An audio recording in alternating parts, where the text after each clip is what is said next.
Gloria Estefan stopped singing on the word come.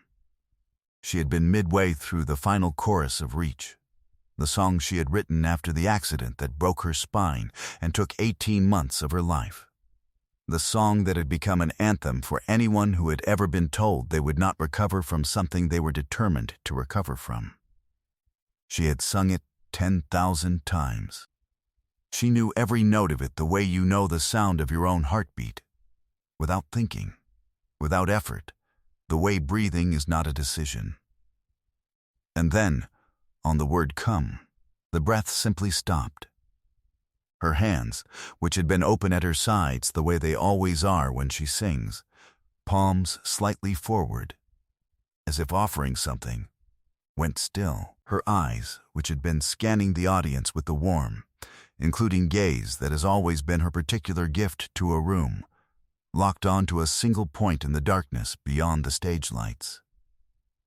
Somewhere in the middle rows, a face. Jimmy Fallon was at his desk, and he felt the silence before he understood it. One moment the studio was full of that specific warmth that Gloria Estefan generates in a room. The warmth of a voice that has been through something real and come out the other side still singing.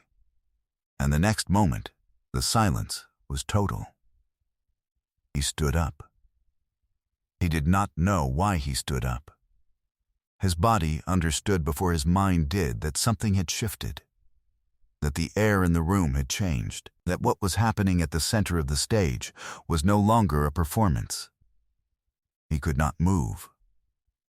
His hand hung in the air, half raised, the gesture of a man who had started to do something and forgotten completely what it was.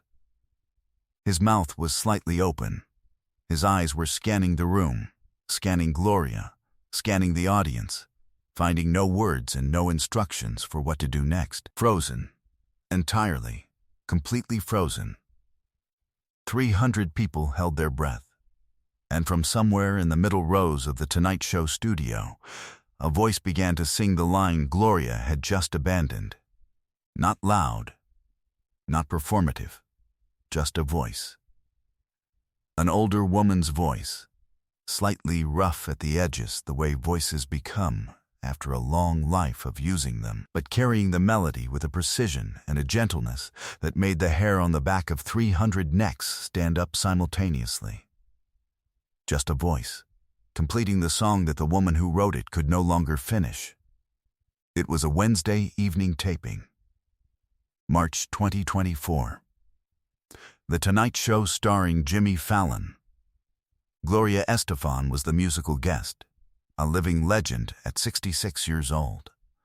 The voice of the Miami sound machine, the woman who had sold more than 100 million records across 4 decades and who had done something that almost no one in the history of popular music had done, walked away from a tour bus accident that shattered her spine, spent a year and a half relearning how to walk, and then come back.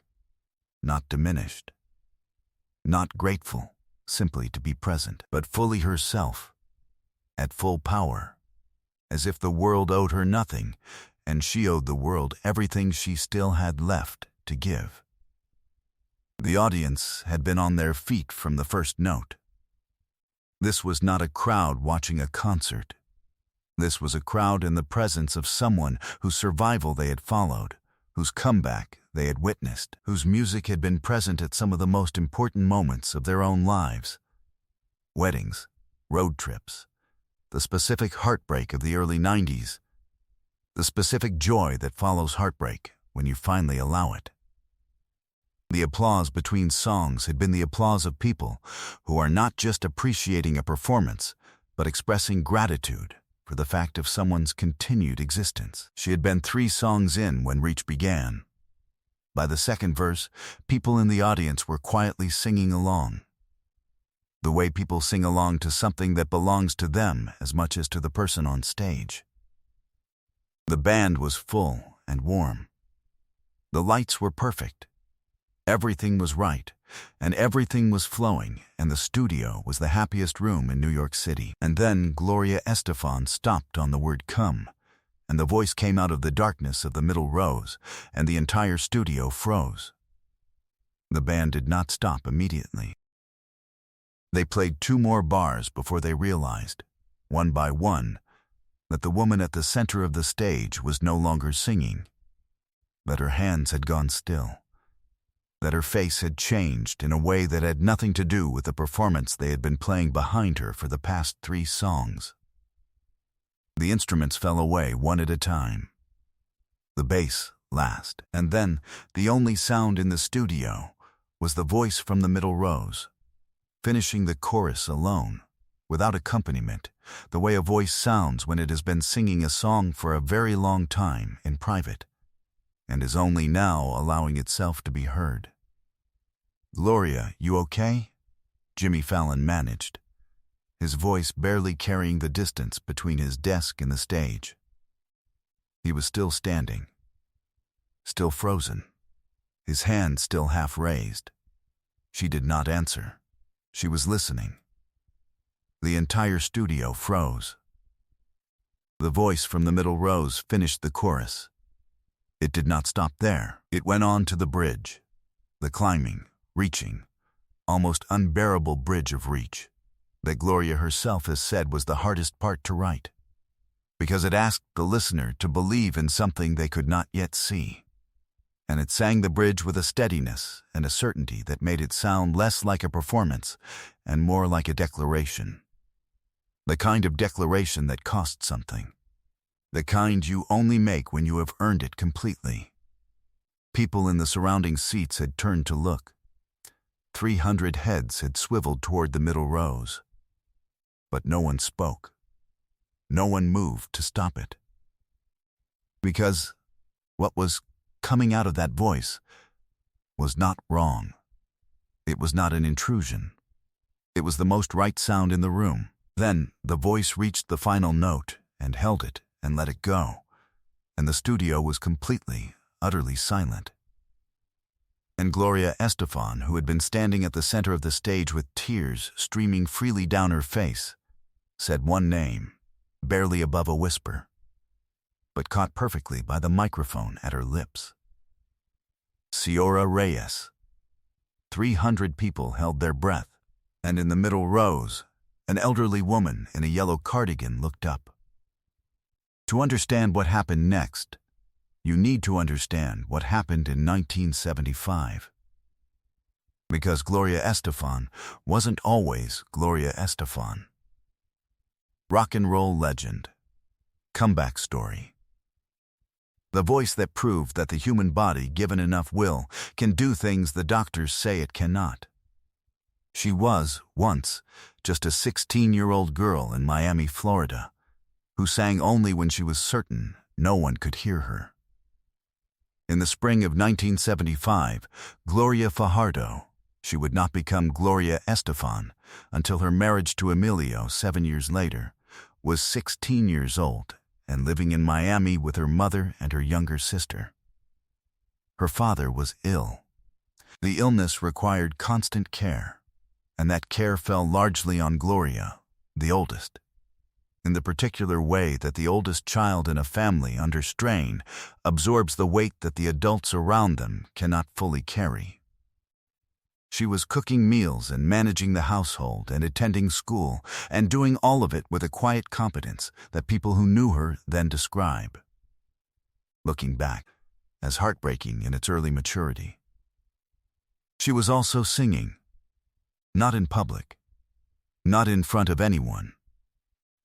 In her bedroom, with the door closed, in the late evenings after the household was asleep, with a cheap acoustic guitar she had been teaching herself to play from a library book, and a voice that she had been told, by no one in particular, was nice, but not exceptional. The kind of assessment that settles into a young person like a stone, and stays there long after the person who said it has forgotten they said it at all. She believed it. Or she believed it enough to keep the singing private, to treat it as something personal rather than something possible. a way of surviving the weight of her days, rather than a direction her life might go. Her school in Miami was a Catholic girls' school run by nuns, which had as its music teacher a woman named Dolores Reyes. Ciora Reyes was 51 years old, Cuban-born, who had come to Miami in 1961 during the Exodus, and had spent the 14 years since teaching music to teenage girls with a particular combination of strictness and warmth that the best teachers of that generation seemed to carry as a natural disposition. She taught piano and choir and music theory. She had a small practice room at the end of the main building, barely large enough for a piano and 2 chairs, and she kept the door open in the afternoons so that the sound of whatever she was playing carried into the hallway. One Thursday afternoon in April 1975, Gloria Fajardo was walking past that open door, and she heard Ciora Reyes playing a chord progression on the piano that was, by complete coincidence, the same progression Gloria had been working out on her guitar at home for the past 2 weeks. She stopped walking. She stood in the hallway outside the practice room door. And without making a conscious decision to do so, she began to sing the melody she had built over those chords, quietly, under her breath, just loud enough to hear herself. Ciora Reyes heard her. She did not look up from the piano. She did not make a sound. She simply shifted the chord progression she was playing to match what she was hearing from the hallway, building a gentle accompaniment beneath the melody coming through the open door, and she played, and Gloria sang. And neither of them acknowledged for 60 full seconds that either of them was aware of the other. Then Ciora Reyes said, still not looking up, "Come in," and closed the door. Gloria came in and closed the door and sat in the second chair, and they worked for 2 hours. Not on anything in particular. On the melody Gloria had been carrying, which Ciora Reyes opened up and examined the way a jeweler examines a stone, turning it over, testing its weight, finding the light in it from every angle. She asked Gloria to sing it again. And again. And again in a different key, higher, to find where the voice opened. And then she played it back to her, harmonized, and asked Gloria to sing the top line while Ciora Reyes sang the lower one, and the sound they made together in that small room at the end of a school building in Miami in the spring of 1975 was, Gloria has said in private, the moment she first understood that what she had was not a private thing, that it was a public thing. That it was, in fact, the thing her life was going to be organized around. They met every Thursday afternoon for the rest of the school year. Ciora Reyes did not treat it as a formal lesson. She treated it as a collaboration between 2 musicians, which is the greatest gift a teacher can give a student. The refusal to condescend, the insistence on meeting them where their talent actually lives, rather than where the curriculum says they should be. In June, before the summer break, Ciora Reyes gave Gloria a small reel of recording tape. She had recorded one of their Thursday sessions without telling Gloria. Just the melody.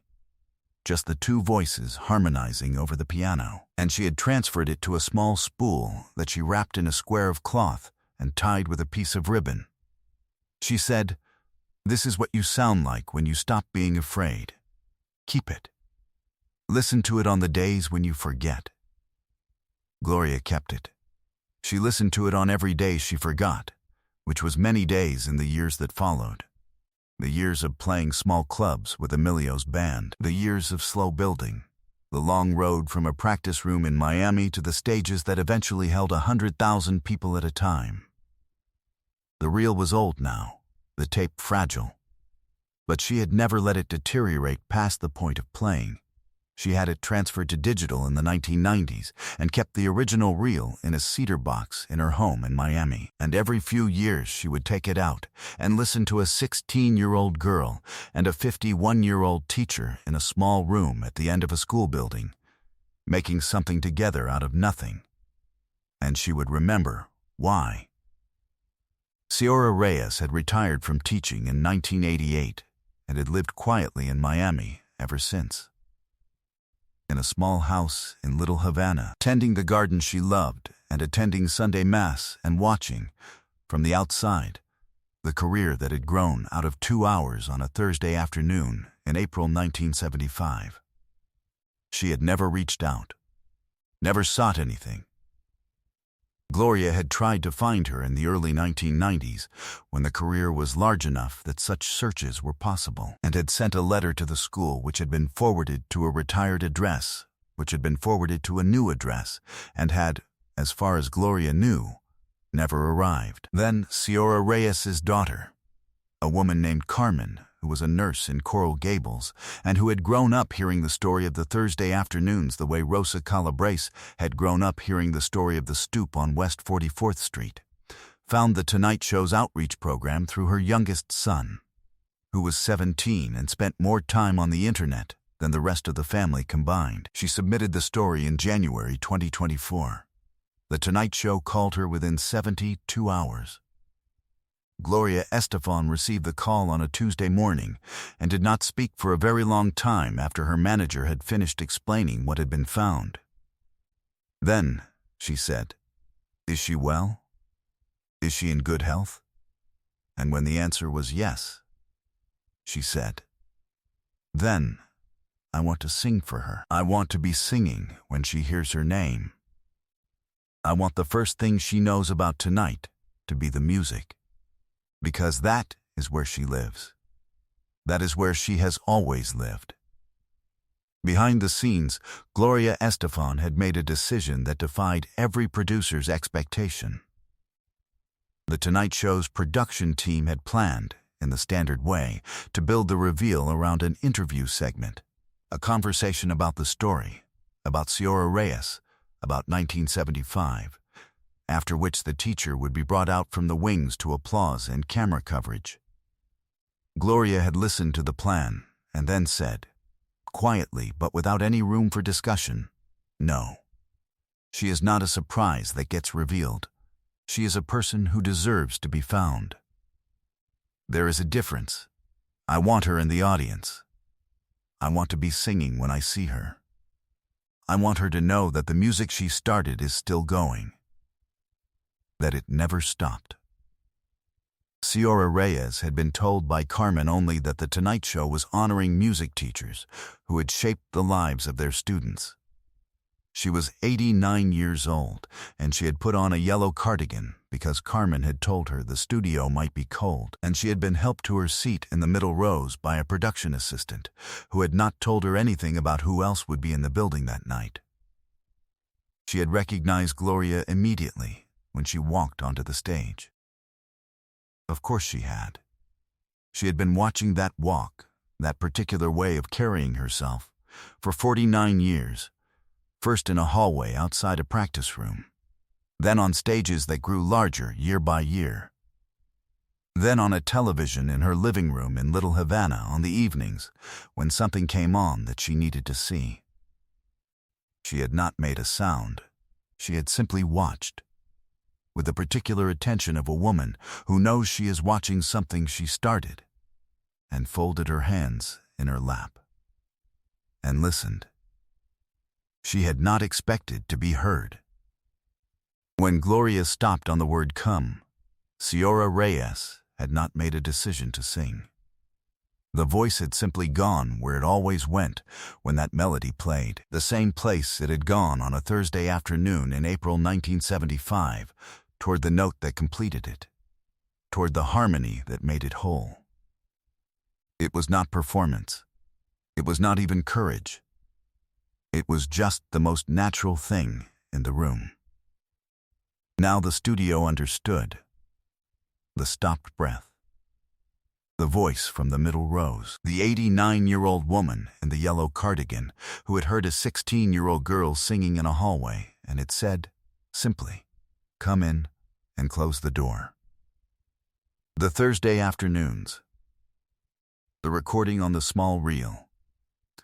49 years of a career that had begun in a practice room barely large enough for a piano and 2 chairs. Gloria Estefan stepped back from the microphone and walked to the edge of the stage and down the steps into the audience. And the path she walked to the middle rows was the quietest path anyone had walked across that studio floor in the 15 years The Tonight Show had been broadcasting from that building. Jimmy Fallon had not moved.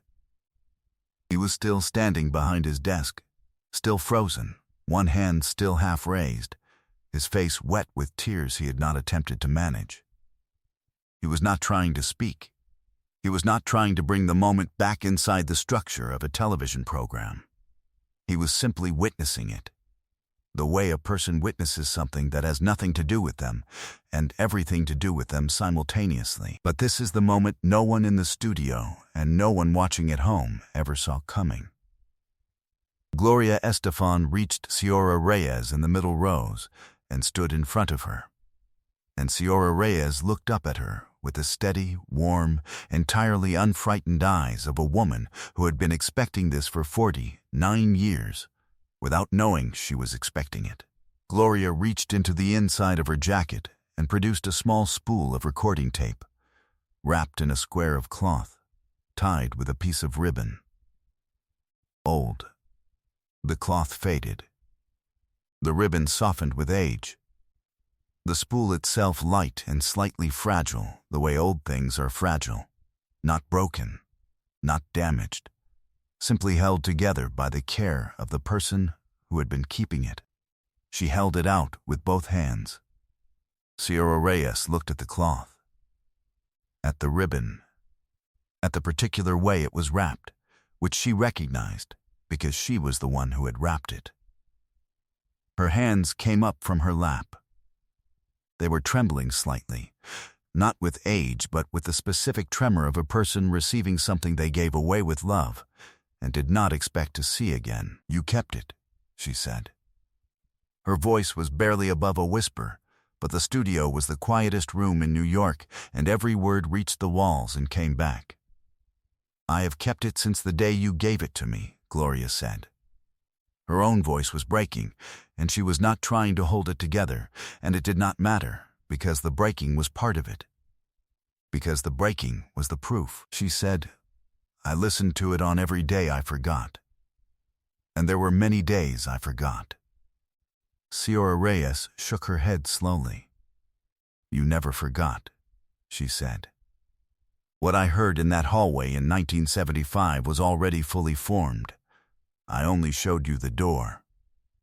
Gloria's voice broke completely on her answer. She said, "But you opened it." She sat down in the empty seat beside Ciora Reyes and took the old woman's hands in both of hers, and the spool of tape rested in both their laps between them. The cloth and the ribbon and the 49 years of careful keeping held between 4 hands in the middle rows of the Tonight Show studio, while 300 people rose around them, and the applause came up like something that had been waiting a very long time to be released. Questlove set his sticks across his snare with a gentleness that was its own kind of music. The band stood. The director in the control room was not speaking into anyone's headset. 300 people were on their feet, and the sound they were making was not just applause. It was the sound of people who had spent 49 years being given something by a voice they loved, finally understanding where that voice had come from, and needing to say thank you to the 89-year-old woman in the yellow cardigan who had heard it first. Jimmy Fallon finally moved. He came out from behind his desk, walked to the edge of the stage, and stood there looking down at the 2 women in the middle rows, and his face was completely open in the way that the faces of people are open when they have stopped trying to manage what they feel. He said nothing for a long time. Then he said, quietly, to no one in particular, and to everyone at once, "This is why we do this. This is exactly why." Ciora Dolores Reyes stayed in New York for 3 days after the taping. Gloria Estefan arranged it. They spent an afternoon together in a recording studio in Midtown, just the 2 of them, a piano and an engineer who had been told to run the tape and not interrupt under any circumstances. They recorded 4 songs, The same four melodies from the Thursday afternoons in 1975, fully finished now, the versions they had.